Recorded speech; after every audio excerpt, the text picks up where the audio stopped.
Ganda at piling-piling programa mula Lunes hanggang Linggo. Aalawin kayo ng aming kilalang mga komentarista at public service program. Ito lamang himpilan ng DWPL. The proceeding program expresses only the opinions and views of its respective block timer, producer, radio announcer, writer, and production staff, and does not in any way reflect the views of this station. The station has advised the programmers to abide by broadcast laws and KBP rules.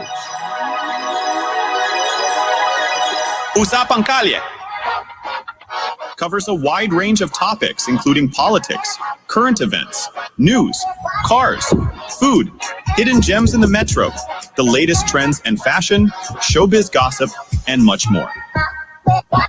It is your one-stop talk show that discusses anything under the sun. Catch us live every Saturday from 2 p.m. to 3 p.m. on DWBL 1242. Tara na't makinig.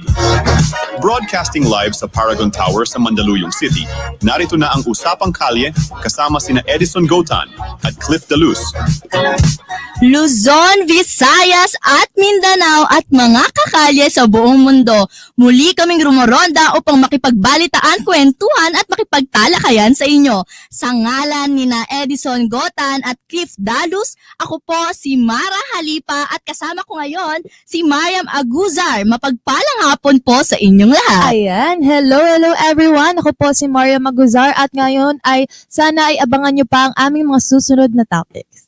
Ayan. So, sa mga hindi nakakaalam, si Edison Gota ng ating tagapagbalita, nasa ospital kasama ang kanyang ina dahil na ER po ito. Hiningi lang namin ang inyong maikling oras para sa maikling panalangin, para na rin sa mga may sakit at sa mga may karamdaman na nasa ospital dyan. Yumuko po tayo manalangin. Ang mga banal po kayong makapangyarihan sa lahat. Humingi po kami ng kapatawaran sa aming mga kasalanan. At gayon din po, hinihiling po namin ng kalusugan ng kapatid naming ina ng kapatid naming si Edison Gotan. Sana nawa ang mga may kapansanan din, mga may karamdaman diyan ay magkaroon po sila ng kagalingan. Nawa ama kami po ang inyong tagapaglingkod, patawarin niyo po kami at humingi po kami ng pasasalamat. Bagaman may mga nararamdaman po ang mga anak ninyo, ay patuloy pa rin po ninyo kaming sinusubaybayan at pinoprotektahan. Yun lamang po ang hinihiling namin sa pangalan ni Jesus. Amen. Ayan. Time check muna tayo, 2:04. Samantala, Usapang Kalye po ay mapapanood ninyo ng live sa Facebook page ng DWBL 1242 at muling mapapanood sa DWBL YouTube streaming. Paki-like ang aming sariling Facebook page sa Usapang Kalye at ang dami ng usapan natin ngayon. Grabe, isang oras na naman to ng puno ng kwentuhan at bagong kaalaman. Kaya kung gusto nyo makisali sa amin, pwede kayong mag-send ng inyong mga suggestions at comment. Pwede rin kayong mag-comment sa ating live ngayon. At pwede po kayong mag-send sa aming hotline na 0915-7555-010. Ayan, meron din kaming official public email, usapangkalye@hubnab.com. Okay, yun. Ang una naming topic, mainit-init pa to. Grabe, ano pang hinihintay natin, ate? Diba? Masyado naman ako tumandara. Sige, eto. Dahil napag-usapan na lang natin ng kalusugan. Pag-usapan na natin, may sabi nila may ilang health risks ang sobra-sobrang pagkain. Meron ka bang alam dito? Meron ako ngayon. Alam mo ba, ate, yung mukbang? Alam ko ito. Ito ay Alam mo ba- kumakain live, di ba? Oo, yan yung may mga ASMR. Yan yung gustong-gusto kong pinapanood tuwing gabi. Ay, Mahilig ka din ba manood yan, ate? mahilig din ako. Actually, yan yung pag napanood mo, talaga na magugutom Oo, ka. grabe. Gabing-gabi, manonood ka niyan. Yung wala ka nang mabilhan. Wala ka Ganun, nabili nagpapanoorin mo siya napabili. Napabili Oo. agad. Pero ano ba ang kaugnayan nito sa kalusugan? Meron bang benefits? Meron bang bad impact ito sa katawan? Pero ito, mauna tayo dito. May balita kasi na ibinanda na yung mukbang or eating vlogs ng Department of Health or DOH, ikinonsidera na. Ito kasi yung ini-issue na kalusugan na kalihim ni Teddy Herbosa ang babala sa kalusugan laban sa mga mukbang video at hinihikayat ang kanilang regulasyon matapos ang pagkamatay ng vlogger na si Dongs Apata noong Hunyo 13. At eto pa, ayon kay Herbosa, ang mukbang ay masamang gawain dahil nagiging sanhi ito ng sobra-sobrang pagkain. So pwede rin pa rin itong maging addiction. Oo, grabe nakikita ko talaga. Alam mo yung kumakain sila ng mga raw. Sobrang dami talaga.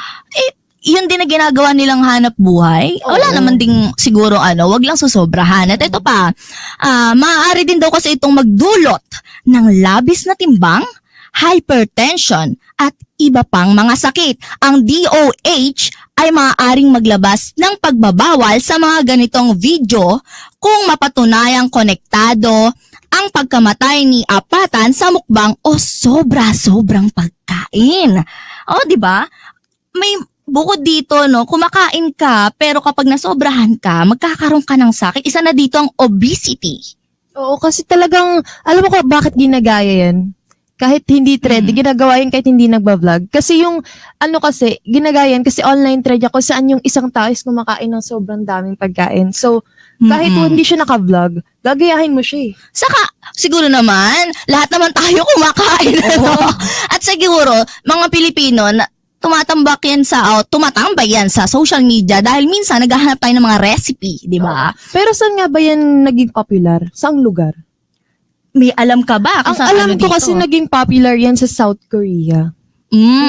Like may maraming mga vloggers na gumagawa ng mga mukbang video. Pati din sa Japan at lalo na nung natuklasan niya ng mga Pilipino kasi nagmumukbang sila ng mga malalaking seafood, sinundan na ng mga vlogger dito sa Pilipinas. Pero kahit ganun kasaya kumain, meron kasing mga downside yan eh. Ano ba yung mga health risk? Una na nga dito yung pagkain mo ng madami, magiging mataba ka. Wala naman tayong diskriminasyon pero syempre hindi naman nakakabuti yung sa kalusugan yung sobra-sobrang fats. Dahil syempre may hirapan ka sa pang araw-araw mo na buhay at yun na nga nagkakaroon pa minsan ng high blood pressure. Di ba? Meron din type 2 diabetes. Naku, lalo na sa mga may edad na, wag diniinan ko ba? Pasensya. Hindi, lalo na sa mga nagkakaedad na at pabata na rin. Syempre, mag-ingat-ingat tayo syempre. Bantayan natin ang ating kalusugan. Sobrang, alam nyo, ang kalusugan ay mahirap yung i-maintain kung talagang pabaya tayo. Ito naman babala lamang. Hindi naman po kami expert, pero ito'y sinasabi na rin ng sa ating mga research. Oo. At ito pa, meron din daw cardiovascular disease. Isa pa to. Diba? Ang sobrang taba at asin sa pagkain ay nagiging sanhi ng mataas na kolesterol at hypertension na maaaring magdulot ng sakit sa puso at dugo. At saka alam mo ba, meron din yung digestive problems. Ano yun? Yun dito kasi yung pagkain kasi nung malalaki at mabibigat na pagkain ay maaaring magdulot ng acid reflux, constipation, at saka yung iba pang mga sakit. And bukod doon, meron ding mga mental health issues. Ay, eto totoo to ha. Kasi ang sabi ng iba kaya nahihirapan silang magpapayat ay dahil may mental health issue sila. Which is, naapektuhan talaga nito dahil pag bigla ka nag-gain weight, totoo may stress ka. Ay, wala, bakit ganito dati pang supermodel ako ngayon? Napabayaan ako sa kusina. Diba? Pero ito ay para magbigay kaalaman na rin. Pagka ang sobrang pagkain ay maaaring makaapekto rin talaga sa mental health. Maaaring magdulot ito ng stress, anxiety, at depression. Kaya't mahalaga na tayo ay magkaroon ng balanse pagkain at maingat sa ating kalusugan, pati mag-exercise na ayun, mga kakalye. Sinabi mo na nga yung exercise, pwede rin tayong maghanap ng mga hobbies or sports. Grabe. Alam mo ba ate, ako kasi meron kasi akong sports, badminton. Oo. Nung nung varsity ako nung elementary, naging talagang hobby ko yan. Tapos last month or ilang months lang, nung 2023 last year, sumali ako sa badminton player ng Wow! sa army. Ayan, tsaka alam mo ba ate, bukod dito, nasa sports na naman tayo, kilala kasi ngayon yung palarong pambansa. Palarong pambansa? Oo. Ano ba ito? Pwede mo ba kaming bigyan ng idea para rin sa mga tagapakinig na kakalye. Kasi yung palarong pambansa, ito yung mga palaro na ginagawa. Syempre, sa ibang bansa or pwede rin dito sa ibang bansa ginaganap. At alam nyo ba, 3 araw na lang ang natitira dahil grand opening na ng palarong pambansa ngayong 2024. This year kasi ang opening Ayan. ay gaganapin sa July 9 sa Cebu City Sports Complex. So ayun na nga, kaya ini-encourage ko kayong lahat na mga kakali na suportahan at panoorin ang palarong pambansa. Ayan, i-mark nyo na yung mga calendars nyo sa July 9. Yan, i-mark nyo na yung mga mahilig sa sports niyan. Okay, usapang sports na nga tayo, no? Mas sikat na nga ba ang volleyball versus basketball ngayon sa Pilipinas? Ano ba ang Philippine Basketball Association, kapisahan ng basketball ng Pilipinas? Ito ay professional na liga ng basketball sa Pilipinas kung saan nagsimula noong 1975. Nag-research. Syempre, di ba? Kaya gusto natin na maibigay yung impormasyon Tama. sa mga kakalya natin dyan. Para meron silang idea na bakit ba magiging topic, di ba? Kasi yung iba hindi naman lahat sporty. 'Di ba? Sabihin na natin, and bakit ang nagiging issue siya? Hindi naman issue, usapan. Naging usapan dahil pambansang laro na rin, ay hindi na pambansa. O sabihin na natin, ang basketball ay naging hobby.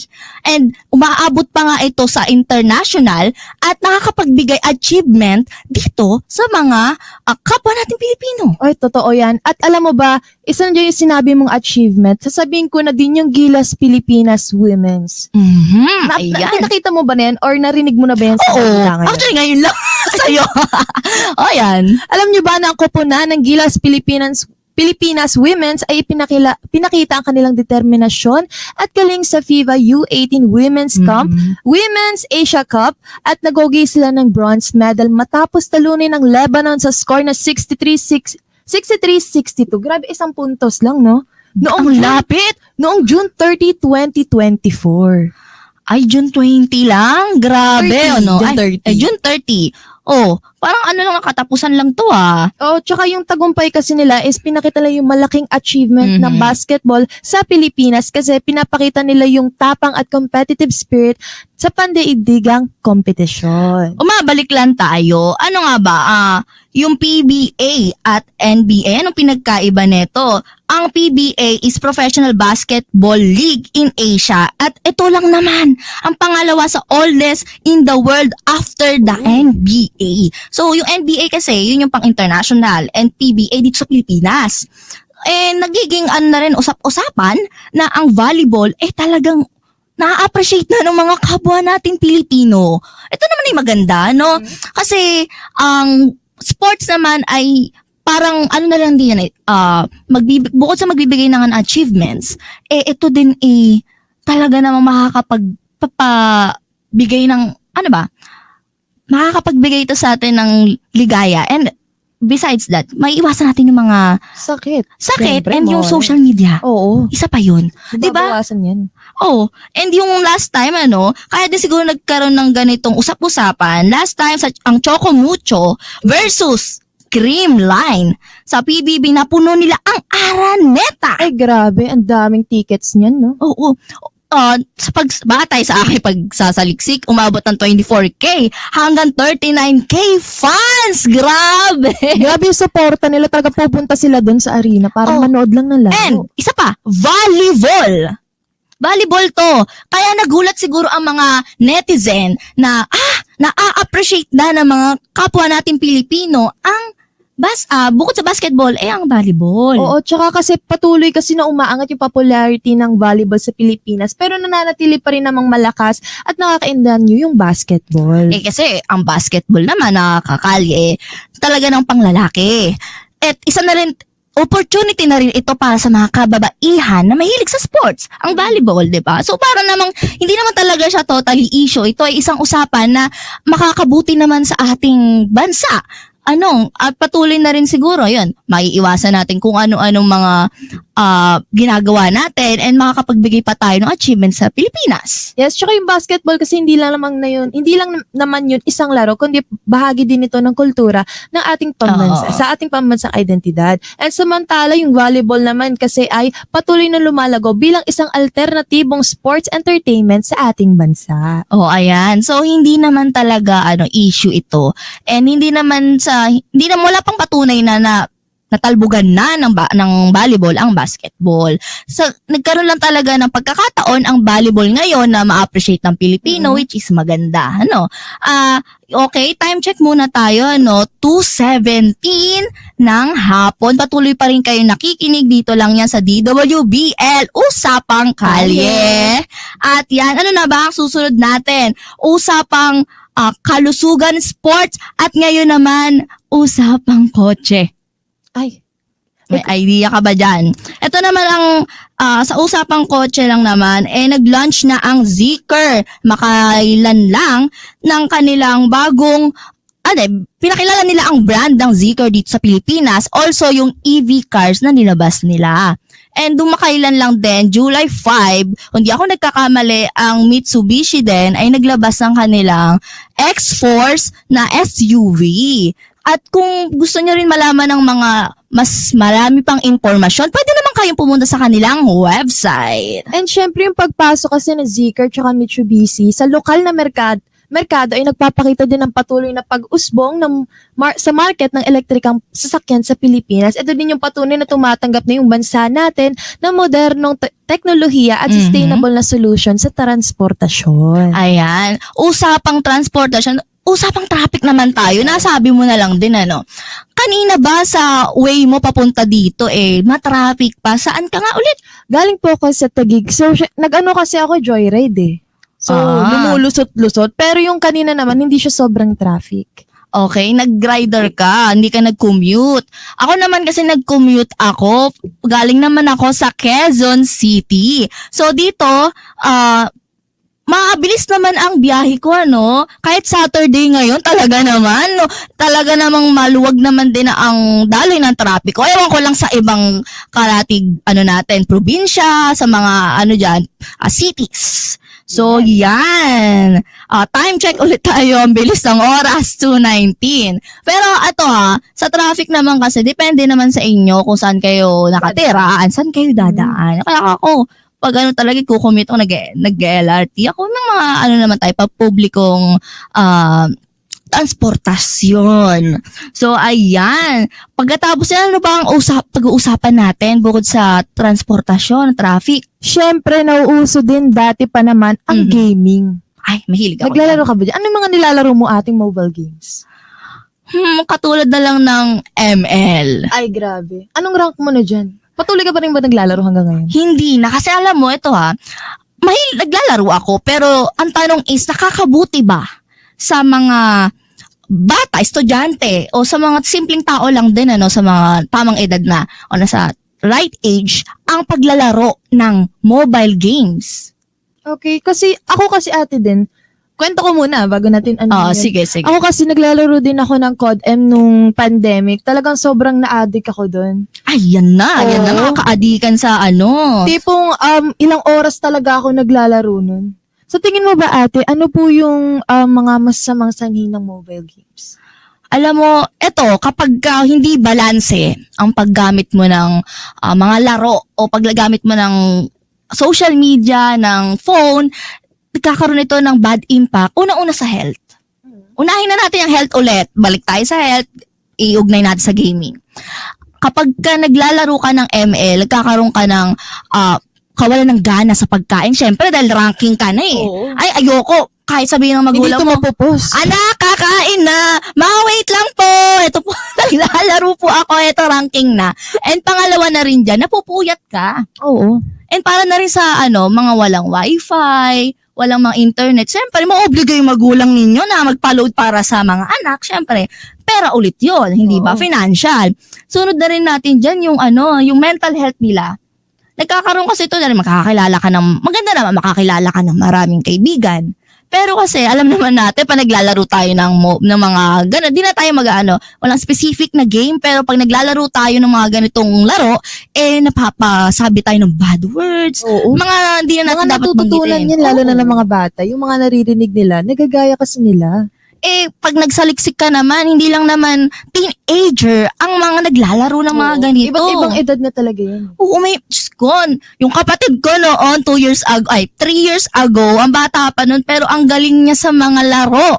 Ang bata pa, nasa 5, 6, 7, gugulat ka na lang, ang galing nila kahit hindi nila naiintindihan, Japanese, Chinese, mga languages. Hindi nila naiintindihan, pero alam nila yung mechanics. Talagang, pag kinuha mo nga yung phone nila, ayaw na nilang bitawan, iiyak. Ay, grabe. Talagang may masamang epekto talaga yun. Kaya dapat Oo. nating balansehin yung oras na paggamit upang maiwasan din yung pagka-addict kasi maaari itong maka-apekto sa ibang aspeto ng buhay natin tulad na rin sa pag-aaral at sosyal na pakikisalamuha. Oo, sa pag-aaral, isa pa yan. Kasi hindi nakakapag-review ang mga bata natin dyan, no? Siyempre, yung mga magulang, nahihirapan para hindi konsentihin. Hindi naman sa pero minsan ang hirap talaga Ang hirap nilang Hindi naman lahat ng bata ay nakikinig dahil unang-una, ang gadgets, ang laki ng hatak. Pangalawa pa, yung mata nila, yung radiation ng phone. Tutok na tutok. Yung full brightness pa. Oo.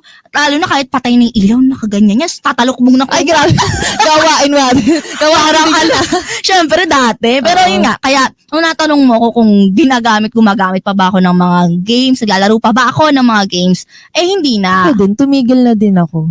Actually, may sports naman, may mga ibang libangan, nagluluto, pwede kang maglinis, o pwede ka na rin magbasa ng dyaryo. Totoo, pwede ka pa rin magbasa ng dyaryo ngayon, di ba? Marami pa rin naman kasi mga dyaryo ngayon na kailangan ding basahin ng mga kabataan para marami tayong matutunan.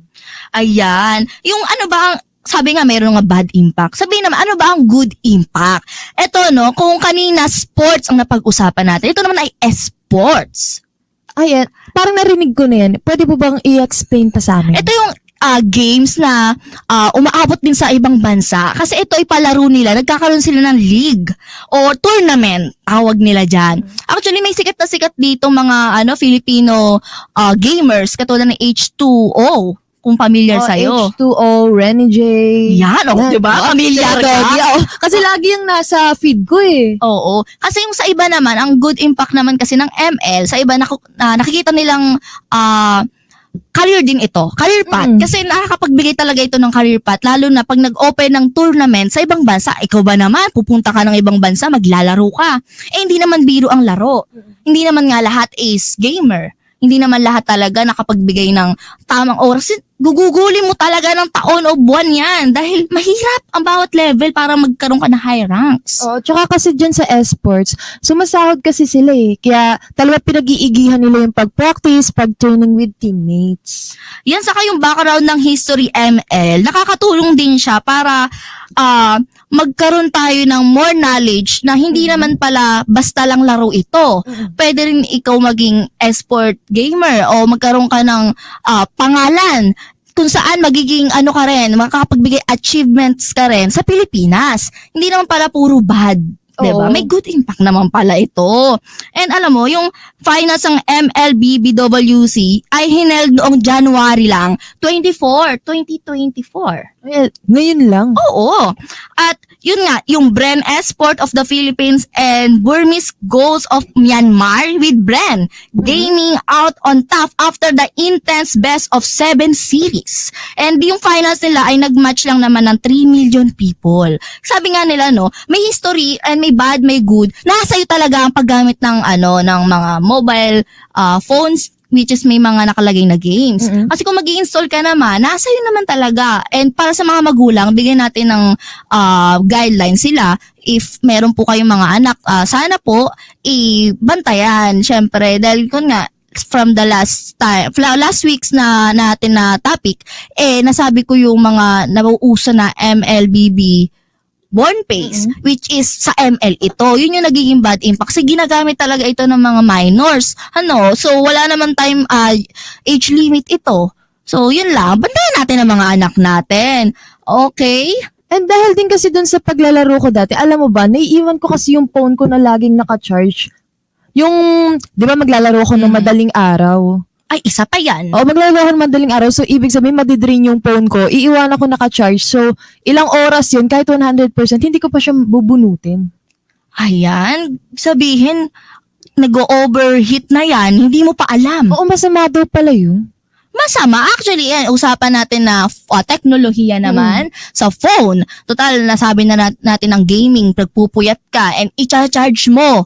Nakakabuti ba na iniiwan mo ang phone mo na naka-charge? Then, syempre, tabi yan ng kama mo. Nandito yan sa gawin ng ulo. Hindi na malayo. Hindi malalayo yan. Kamakailan lang din, may mga vlogger o mga TikTok influencer tayo na nasabugan.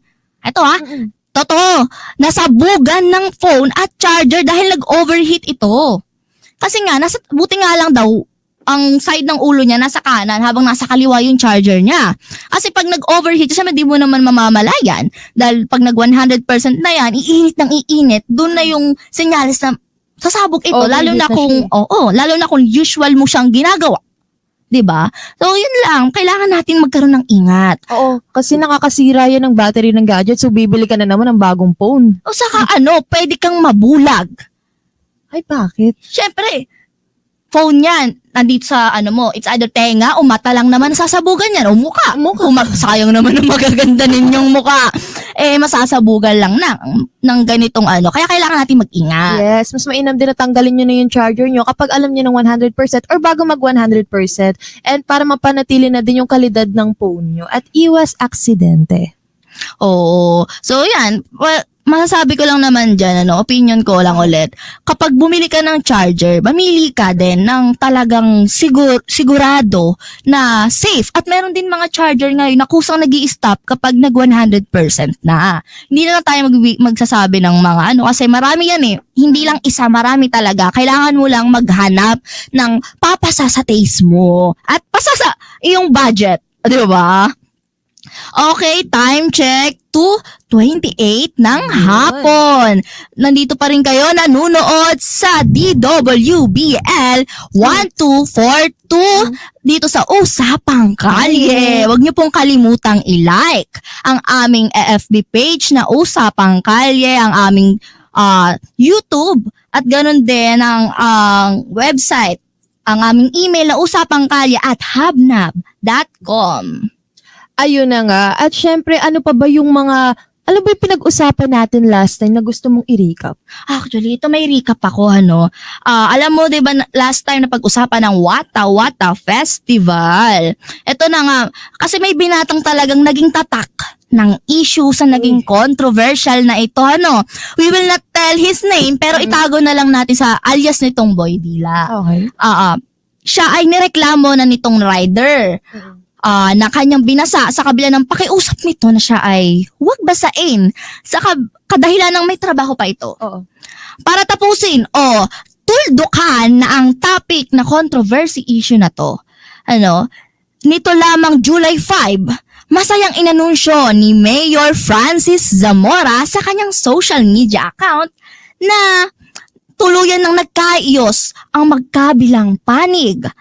Ang rider at si alias Boy Dila matapos itong aminin ang nagawa at humingi ng kapatawaran sa media, sa rider at sa mga naapektuhan nito sa social media. Hiniling nito kamakailan lang na itigil na rin ang kabi-kabilang pinapadala nitong mga parcel na hindi naman niya in-order. Kasi syempre may mga naapektuhan ulit ng mga riders. Syempre pag di naman in-order, kailangan obligado bayadan. Kapag walang pambayad, kawawa si rider. At saka yan yung nag-iintay sila sa labas ng ilang oras, tapos tatawag sila ng tatawag. Na-experience mo na ba to, Mariam?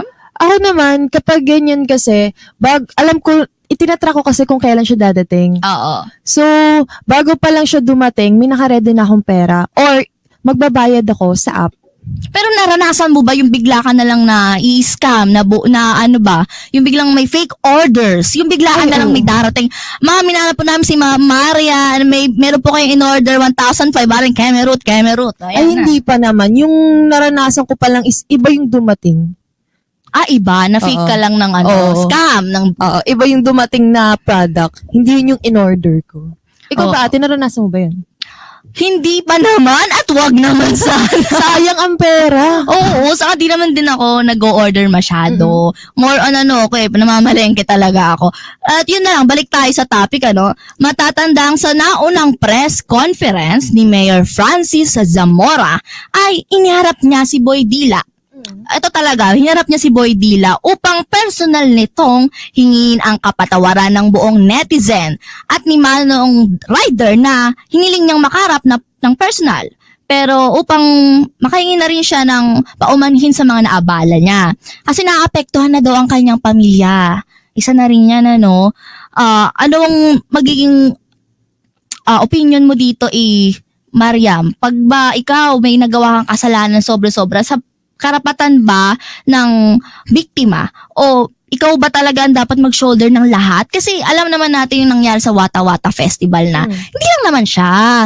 Pero yun nga lang, dahil nag-boom siya sa social media, siyang tinaguri ang mukha ng Wata Wata. Siya yung dahil nakadila siya, na inis ang mga netizen. Ako, buong website to. Tsaka yun yung katulad ng sinabi mo, hindi lang kasi siya yung gumawa nito. Marami yung gumawa nito sa mga riders, sa mga pumapasok. So, dapat kapag ganun, check muna natin kung siya lang ba talaga.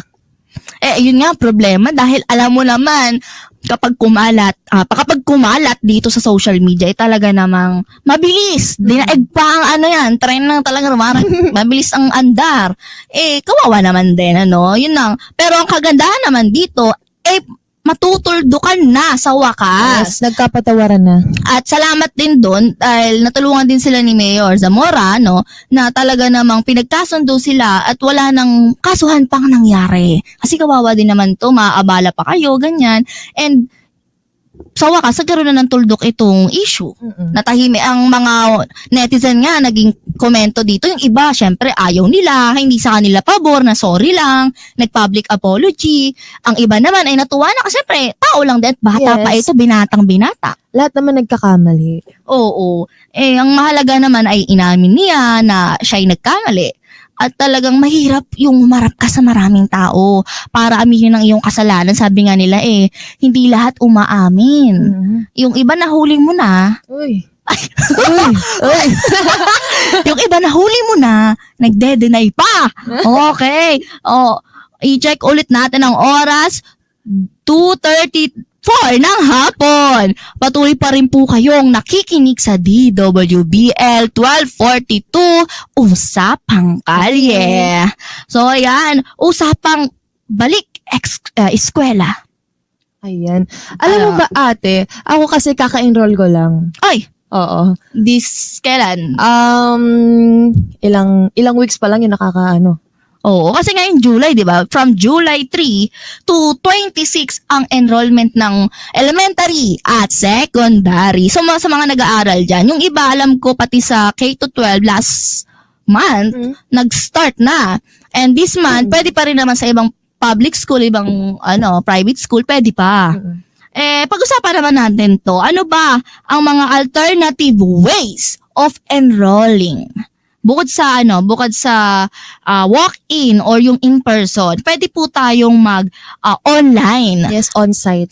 Meron doon mga online enrolling, pwede po kayong mag-fill out ng form. So, sa mga busy, mga gulang, hindi masamahan chikiting, mga may maliliit pang anak, pwede naman, depende sa school na inyong papasukan. And meron ding true Dropbox form located in schools and barangay halls. Ito, yun yung sa mga elementary to secondary, Sa K-12 naman, Mariam, 'di ba? K-12 ka na ba?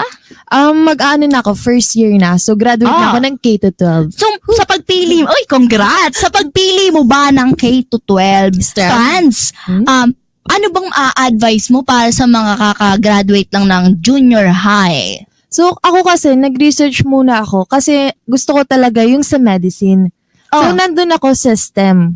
So, para sa mga kaalaman ng mga tagapakinig natin, mga estudyante, pag mag-meds ka, STEM pala.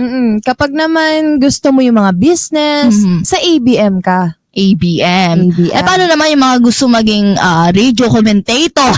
Wow, pwede dyan yung YUMS. humanity. Oo. Yan yung mga nagde-debate, talagang sagutan sila dyan. So, matututo ka dyan sa pagsalita. Oo. Sa paano na may mga mahilig sa computer, mga coding, ICT. ICT. Bigyan lang din natin sila ng kaalaman sa pagpili ng strands. Dahil meron din gas ba yun? Opo, meron ding gas. Gas para sa mga undecided. Ako naman, aking opinion dyan, talagang suriin natin kung ano yung gusto natin. Kasi ang hirap, totoo, para sa mga undecided, maggagas ka, lahat ng subject, mapag-aaralan mo, which is good dahil makikita mo ba kung saan ka nag-exceed o saan ka tumataas, nag-excel. Makikita mo kung ano bang dapat mong kunin sa college. Ang kaso, ito ay sabi ng dati kong teacher, pag kasi hindi ka sure sa pupuntahan mo, magiging course mo, may hihirapan ka dahil ang gas, lahat ng lahat ng uri o lahat ng dapat pag-aralan sa iba't ibang saan, pag-aaralan mo dyan, which is stressful. 'Di ba? So kapag kukuha ka ng may ibang may ibang college school daw, kapag nakita nilang gas, may hirapan silang mo na gusto ko mag-nurse, tas nasa gas ka. Syempre, medyo mag-aalanganan yung iba. May ganun may requirement sila. Na ganun. Pero may mga school naman na tumatanggap kahit iba yung strand mo, basta pasok ka dun sa GWA. Oo, yung kanilang grades. General yun nga. average nila. Yun ang buti nga may ganun. Kasi kung wala, mahihirapan talaga sila. Other, kung ang gusto mo talagang school, ang requirements nila, dapat nag-graduate ka sa humanities. Ako kasi humanities ako, tapos biglang gusto ko palang mag-nurse. Ang layo ng pinag-aralan ko. Medyo nagkaroon ng confusion doon, bakit bigla ka nag-jump? Siyempre, panibagong back to zero ka. Unlike doon sa iba na mayroon na silang idea sa pinasok nila. Connected na talaga doon. And ako din kasi pinili ko yung STEM kasi ando na talaga lahat advantage ko na bago ako mag-medicine or bago ako mag-pre-med, napag-aralan ko na yung mga, syempre, yung mga intro kumbaga. Paano ba? Paano mga intro? Syempre kasi kasi ako BS Pharmacy, so medyo napag-aralan ko na yung chemistry, yung basta chemistry and then yung mga math.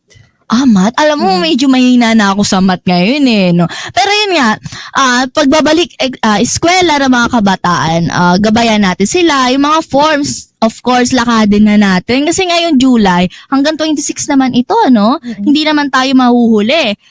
Kaya naman namin nasabi sa K-12, kasi yan talaga ang magiging panimula ninyo para sa papasukin ninyong course. Kasi mahirap yung paiba-iba tayo Nahihirapan tayong magkaroon ng final decision dahil sa, o kaya naman may mga kaibigan tayo. Isa pa to, nahawa tayo sa mga kaibigan. Kahit ang gusto mo talaga mag-ICT ka, pero yung best friend mo, yung mga beshi-beshi waps mo, talagang iba ang course. Kunwari lahat sila nasa STEM.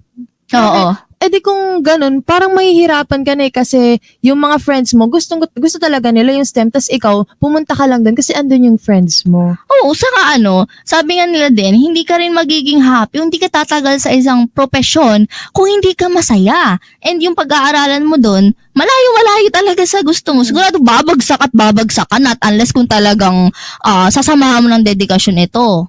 Makakausad ka. Okay, time check ulit tayo, 2:40 ng hapon. Manatili po kayo sa pakikinig dito lamang sa DWBL 1242 Usapang Kalye. Huwag po ninyong kalimutang i-like ang aming Facebook page na Usapang Kalye at meron din po kaming official public email na usapangkalye@hubnab.com at official hotline. Huwag niyo pong kalimutang mag-comment at magbigay ng, kung sa mga gusto makakwentuhan kami at magbigay ng topic para sa susunod na Sabado, type nyo lang 0915 7555-010. Ayan, kung may mga napakadami feedback pa. Mga comment. Actually, doon kami binabasa namin yan isa-isa. At napakadami pa nating topic. Ano na rin natin yung isang babae. Alam ko dati rin to, isang babaeng pinababa sa jeep. Ano yan? Nagte-trending ito, yung mataba siya. I mean, wala tayong discrimination, pero ito kasi yung pagkakasabi ng lalaki, mapaplatan daw siya, mahihirapan siyang umusad sa traffic, kaya pinababa niya itong ginang na oversize o overweight. And nag-video ito dahil siguro sumama loob. Sino ba namang tumimingin tuloy ako sa size ko. Sino ba namang hindi kay papababain, kay pasahero din naman, ikaw rin kapwa-tao. Ano ba naman yung yung bigyan ka ng pag-unawa kasi hindi mo naman ginusto. Yun nga yung sinabi natin, balikan natin yung topic kanina, no? Na usapang health sa pagkain ng sobra. Yung iba naman, inborn na sila na talaga sila, ganun talagang body Nasa type lahi. nila. Oo, nasa lahi.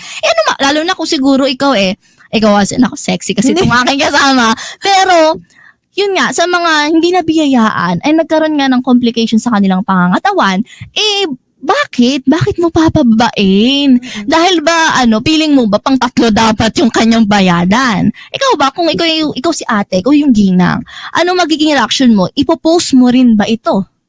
Ako masasaktan talaga ako. Yung baka umiyak ako dun. Oo. Lalo na kung, syempre, di ba, sumakay ka dun sa transportasyon na yun, tapos may pupuntahan ka na nagmamadali ka, ganyan, Oo. or importante yung pupuntahan mo, tapos papababain ka.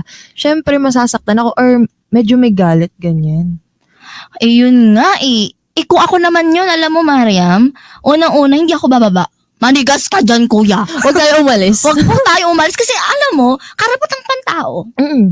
Human rights lang din, karapatang bilang babae. Ano ba yung respetuhin mo ako bilang babae dahil sa ganito ang kalagayan ko, hindi mo ba ako maiintindihan?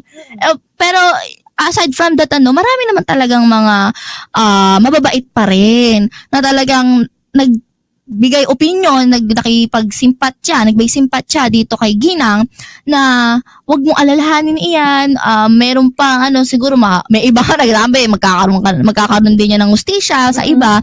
And mabuti naman at mabait itong si Ginang. Hindi na niya pinahaba pa. At pinatawad na lang niya. Oo. Isa pa may issue din nung makailan, buntis. Ito, Mariam, bago lang ito sigurado, bago pa sa pandinig mo.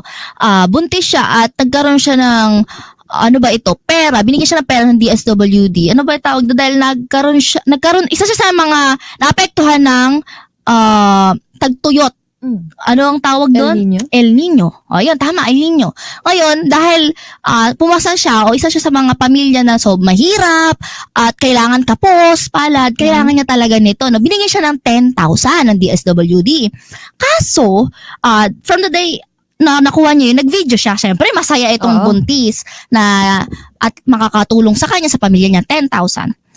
Kaso, nagkaroon siya ng tawag from barangay na idaan daw muna doon. Bakit? Yun nga. Ito na ang exciting part. Nasa climax tayo. Pagpunta niya doon sa barangay, kinuha, binawasan. At ito na. Nag-video ulit si Ginang. Hindi na natin papangalanan para sa privacy niya. Pero ito yung nakapost na nagkaroon naman na ng pinost niya na from 10,000, ang natira sa 10,000 niya ay 1,500. Ang laki ng binawas. O diba? Iyak, hagulgol. Kasi alam mo, mas ako nasasaktan ako kasi alam mo na buntis. And ang dahilan daw para daw makatulong pa sa iba pang mas nangangailangan.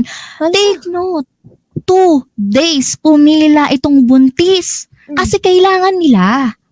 Then, bigla ka na lang magkakaroon ng tawag sa barangay ninyo na kailangan mo daw pumunta doon o dumaan doon. Ito wala naman ako sinasabing mali. Kung pumunta ka doon para i-submit yung nakakuha ka ng ganito, para itala nila sa kanilang talaan, maganda. Pero yung babawasan mo ng sobrang laki para sa mga taxes, kung ano-ano pa man, ang laki naman ng 8,500. Naghirapan niya yan Oo, sa karapatan niya ito. Eto na nga, kinausap ng DSWD itong barangay. Ang dinahilan nga nitong kumuha sa barangay, parang hindi naman nila inamin. Pero parang ganun din. Kasi ang sagot, ginamit lang naman namin yun, gagamitin namin yun para sa mga tao mas kailangan pa dito sa barangay. So technically, inamin mo na parang hindi mo inamin. Di ba? Parang sinabi mo na, kaya ako kinuha yun kasi kailangan to ng iba pang tao. Sana pumila sila. Oo. Di ba? Sana pumila po kayo. Kawawa naman po itong buntis na ito na talaga naman. Kaya niya pinost buti na lang nagkaroon siya ng video na habang hawak-hawak niya yung 10,000. Masaya siyang binibilang kasi makakatulong. At yung El Nino naman, hindi naman kagustuhan ito ng tao. Bilaan talaga. Di ba? Alam mo naman ng El Nino, nakaranas ka na ba ng El Nino? Alam ko yung El Nino kasi yung tagtuyo talaga na mainit. Oo. Paano pa kung ang business mo kailangan hindi Siguro maraw? sa farming. Oo, farming. Oo. And natuyuan lahat ng mga tanim mo. And sa patubig, mahirapan ka na, wala kang sapat na pera. Sobrang nakakalungkot mga kakalye para sa isang ginang na magkaroon ng ganitong suliranin, buti na nga lang naagapan agad. At yun nga, bago muna standby muna natin yung topic na yan. No? I-shout out muna natin si Shefu, yan, from Ireland. Hello po. Hello po. Si Michael Lance, si Emma Redala na nanunood ngayon. Ayan, magandang hapon sa inyo at thank you dahil hanggang ngayon ay patuloy pa rin kayong nanonood at nakikinig sa amin. Ikaw ba, Ate, may mga gusto ka pa bang i-shoutout sa friends, family? Ayun, nasabi ko na si Shefu nasa Ireland Ayun. Saka yung aking lola na nasa Pililla Rizal. Yan taniman namin dyan, mga pineapple. Pwede kayong bumisita doon, sina Edison nakapunta na doon, sina Ma'am Vicky. Yan. And pinabati ko rin ng aking tiyahin na nasa ibang bansa, nasa Malaysia siya. Ate Elkie, Tita Elkie, hello po na nakikinig ngayon. Sigurado ako nanonood yan. Ayan, ako naman binabati ko yung families ko, Aguzar and Azarcon family. Nanonood sila ngayon. Time check ulit tayo, 2:47 PM ng hapon. Usapang Kalye ay mapapanood nyo ulit ng live dito lang sa FB page ng DWBL 1242 at muling mapapanood sa DWBL YouTube streaming. Pakilike ang aming sariling Facebook page na Usapang Kalye. At mga kakalye, huwag niyo pong kalimutan ang aming official email na usapangkalye@habnab.com, pati na rin ang official hotline namin na 0915-755-5010. Ayan, pwede kayo mag-send ng mga topics namin at saka feedbacks nyo. Ayan. Di ba napag-usapan na rin natin kanina iba't ibang klase ng usapan, parang showbiz naman tayo. Ito, wala naman din. Nakakatuwa lang napanood ko ang vlog nung anak ni Og G. Diaz. Kilala mo ba ito? Si Erin. Si Erin, oo. Parang napanood ko niyan. At kamakailan lang ay nagpunta ito sa ibang bansa. At etong anak ni Chris Aquino na si Bimbi Aquino ay pumasa sa Jowa Challenge. Ay, grabe. Oo. Actually, kahapon lang ito in-upload ako kasi alam mo na mahilig ako sa panonood, ganyan. And nakita ko na ay talaga, binatang-binata na itong si Bimbi at go na go siya kasama ang anak ni OG Diaz na si Erin para makipag-jowa challenge. Alam mo ba kung saan? Saan? Disneyland lang naman. Sana all gusto ko mag-jowa challenge. Disneyland. Oh, Disneyland. Disney. Diba? Yung mga and vlogging na lang din, usapang vlogging ulit tayo, Sa mukbang, anong paborito mong pagkain na nakikita o yung mga topic ng mukbang nila? Chocolates, yung mga sweets. Sweets? Mahilig ako dun. Yung mga may mga idol ka ba dyan? Sino ba? Iba-iba kasi sila eh. Sinesearch ko lang na, ASMR mukbang, chocolates, cake, gano'n. Oo, ako naman yung mga seafoods. And usapang yung mga mukbang and food vlog. Alam mo, nakakatulong talaga itong food vlog na ito minsan para i-promote yung mga kani-kanilang mga pagkain, Lalo na yung mga small business dito. Ay, oo. Marami kaya ako nakikita niyan sa TikTok, yung mga habang nagpe-prepare sila ng mga orders, bina-vlog nila. Meron akong isang kilala. Pwede ba sabihin yun? Yung pangalan? Sikat, oo. Or pwede naman siguro. Sa app na lang. Ay, sa app. Okay. Ayun, sa app siya. Isa siyang lalaki. And then yung tagline niya is, ano yun? Yan na. Ano tagline yan? Ako si Blank. Tamad ako pero, ano yun? May pangarap ako. Ako pero may pangarap. Masipag ako. Ayan. Alam mo ako ba, kung nagbabalak, sa mga nagbabalak mag-business dyan, actually, ang pagmamarketing strategy ng mga Pinoy, maganda talaga. At Oo, lalo-lalo mas, na, no? mahilig tayong manood. Wala tayong kasawahan manood. Totoo yan. Scroll lang tayo ng scroll hanggang na-inspired tayo. Gamitin lang natin sa tama din. Ang social media, ang pag-vlog, ang kikritik natin ng mga foods. Kasi syempre, kailangan legit ang sasabihin, legit ang lasa, legit yung presyo. Honest review dapat. Oo, kasi alam mo naman ang netizen natin ngayon, no? May mga netizen na talaga naman, kapag pumunta sila doon sa store at nakita nila kay vlog, kay Kemerut, kay ganito, may food critics sa ganito, ay, na-scam.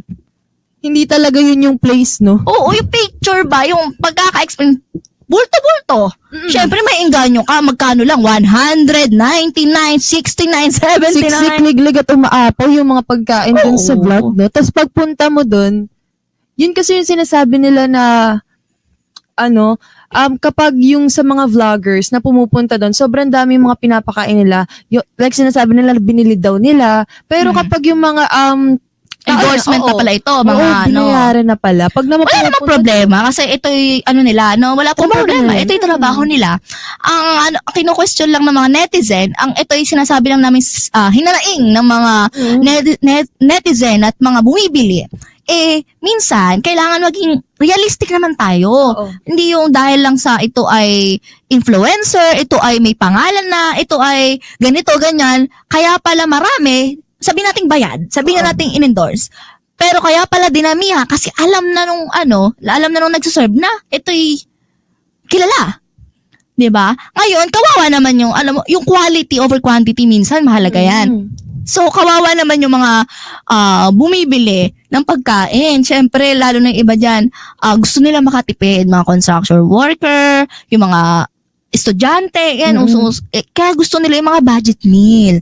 Ako, para sa akin, Mariam, kung magbi-business tayo, business tayo, big word, business, lalo na kung food industry, yung pangmasa, magbibigay ako yung mga budget talaga na kayang-kaya na lahat. Katulad ng mga pastil, yung alam mo yung, hindi mo naman masasabi na, ay, naabuso ako kasi ganito. Talaga namang alam mo onti yun, pero masarap, malinamnam, at talaga makakadalawa kang kanin. Diba? Yun yung mga kailangan nating i-advocate sa mga nanonood at mga tumiting. Kailangan din maging mapanuri po kayo. Hindi naman din kailangan maging fault ito ng mga nagpo-food critic o mga owner. Kasi ito yung strategy din nila para makabenta. Ang akin lang ay kailangan magkaroon tayo ng knowledge para alam natin kung ano yung mga dapat natin bibilhin at wag natin sisihin ang mga wag natin 100% sisihin kasi meron pa rin tayong rights o meron tayong tinatawag na sariling will natin kung bibili pa tayo o hindi. Kasi naman, ito yung naghahanap buhay lang. Kung ikaw ba yung maghahanap buhay, gugustuhin mo mong malugi ka? Siyempre hindi. Kaya nga tayo naghahanap buhay para kumita. Ganun. Oo, saka lang. Ako, alam mo ba, maisabi ko lang, may kwento ko lang, nung bata ako, yung nagbibusiness na rin ako talaga. Ano business mo, ate? Hindi, nung bata ako, nagsimula ako, kaya alam ko na, kaya mahilig ako sa business. Nung bata ako, alam ko, grade 1, grade 2, 7, 8 years old, no? Alam mo yung damit ko na magaganda, tinatahi ko ito. So, napaganda ko. Syempre, nung bata, malaking tulong ni 5 piso kasi nung bata ako sa probinsya, wala talagang baon. Hindi talaga ako binibigyan ng baon, no? Kasi pag province, itlog lang. Diyos ko, napurga ako sa itlog dahil. Itlog everyday. Nakakatalino daw ito. Tumalino ba? So, nakakatalino daw ito, no? And, syempre, gusto ko dahil bilang batang madiskarte, gusto ko magkaroon ba ng pera. Makahawak man lang ng katiting na kusing. Makaramdam ba lang ako makabili ng ibang laro? Kasi bawal talaga ako maglaro Bawal ako maglaro ng mga ganon. Kaya sabi ko nga, hindi ako natuto nung bata ako mag-mobile games. Hindi ako, yung talagang mga piku-piku ako, Chinese garter, talagang, nag-excel ako sa mga ganong activities. Ito nga, ginagawa ko, binibenta ko 5 piso. Syempre, di ba, pinaglumaan mo na yung mga damit, papagandahin mo lang, tapos may classmate mo na, kikay din katulad mo, so, kukunin nila. Grade 1 po ako noon. Nung nag-high school naman ako, ako ay nagtinda ng Shanghai, Dynamite, turo na may mangga, turo na may ube, turo na may langka. Alam mo ba, iba-iba actually. Binigyan ko ng taste. Ikaw ba, anong tingin mo, anong paninda ko ang sa tingin bibilid mo kung narinig mo yung sigaw ko na turo na may mangga, turo na may ube, di ba Ako, ganyan? feeling ko gusto ko narinig yung turo na may langka. Favorite ko kasi yung langka. Oo, so mahilig ka sa langka. Oo, mahilig ako sa langka. Ayan. Ako naman kasi ang gusto ng mga sukoy ko no, turon na may ube. Sarili ko mo Kakaiba. talaga yung ube. Hindi. Or Actually, hindi. Kasi syempre, estudyante lang din ako. No. Naglalako ako after school. Half day ako sa Taguig. Then, naglalako din ako sa mismong school namin. Kaya minsan late na ako. May mga Shanghai ako doon. And affordable yung kaya nakaka-relate ako dito sa mga nagbi-business. Pero ako talaga naman, kung alam ko naman kikita na ako, hindi ko nasusobrahan. And para yung quality pa rin andoon. Alam mo, 10 pesos lang yung Shanghai ko dati, napakahaba. Ako gumagawa. Ako namamalengke. Ako nakikipag-negotiate sa mga tendero sa palengke. Ako nakikipag-usap sa mga classmate ko. Minsan, dahil sa sobrang sarap na itong tinda, pati sa suka, ako din gumagawa. Tinuruan ako ng aking lola. Thank you po. Tinuruan ako ng aking lola. Yung suka at yung inuuwi ng iba. Yung Sobrang isang sarap. ganun. Hindi kasi sa akin nakalalagay. Ito nga, hindi nga naka-plastic nakalagay siya lalagyanan. Uy, Di ang ba? grabe. Yung iba kasi milig humigop. Humigop lang. Ganun pa. Humigop lang. Hindi, humigop ng suka. Yung iba. And yung iba kong classmate, buti na tinutulungan ako nila. Mariam, na itinda din minsan. So, ikaw ba naranasan mo ba yung mag-working student or may karanasan ka na sa pag-business nung high school bago ka Yung sa akin po, yung hindi naman siya regular, sa modeling. Hindi ako nakapag-try ng business eh. Sabi na kaya ang ganda ng pangangatawan. Kita Hindi naman ko ng marunong tsura. magluto-luto, ganyan. Baka masunog yung kusina. Yung kusina!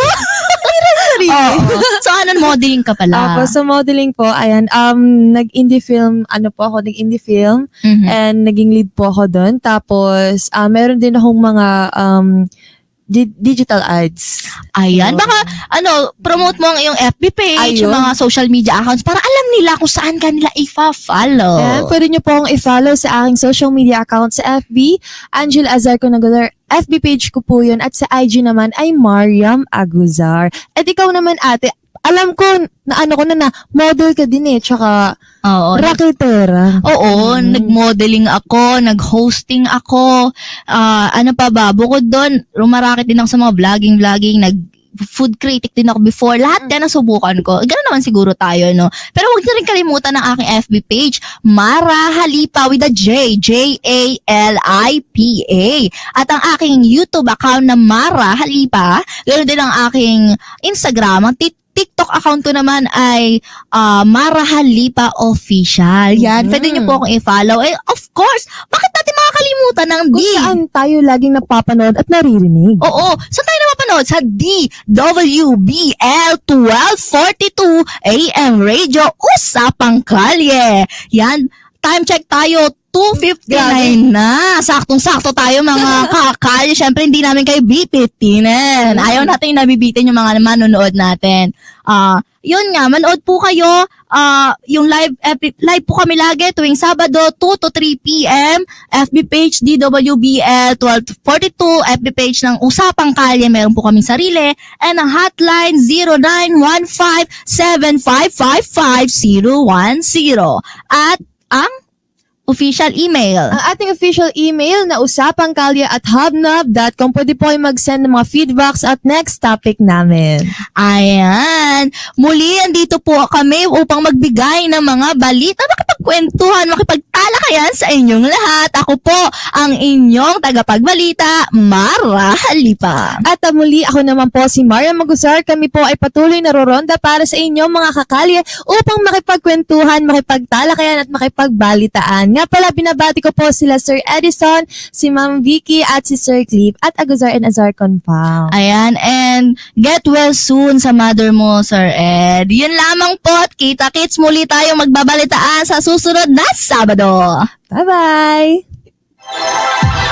Inyong napakinggan ang programang Usapang